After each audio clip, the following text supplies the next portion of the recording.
ঈদ মোবারক everyone, welcome back to my Eid day blog one.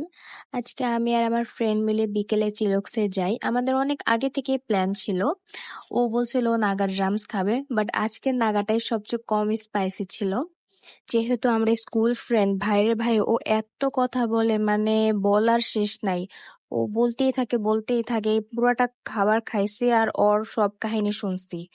দেন আমরা এই তো একটু হাঁটাহাঁটি করি, আরো একটু সময় কাটে একসাথে।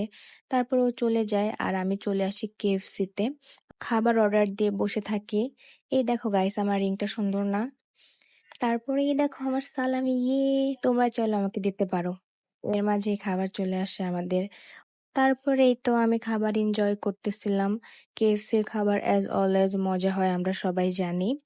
তো এই তো আমি অনেকগুলা ভিডিও ক্লিপ নিলাম তোমাদের জন্য। আর তোমরা ঈদে কে কোথায় গেলে অবশ্যই আমাকে কমেন্ট করে জানাও। আর ঈদ মোবারক এগেইন এভরিওয়ান। এত গরম পড়ছে, বেশি বেশি করে ঠান্ডা পানি খাইও তোমরা সবাই। আর আমার ব্লগ ভালো লাগলে অবশ্যই লাইক, কমেন্ট এন্ড শেয়ার করে দিও। এখন ভাবতেছে আর কি বলা যায়। Wow, I am looking cute right? Bye bye, সবাই ভালো থেকো, আল্লাহ হাফেজ।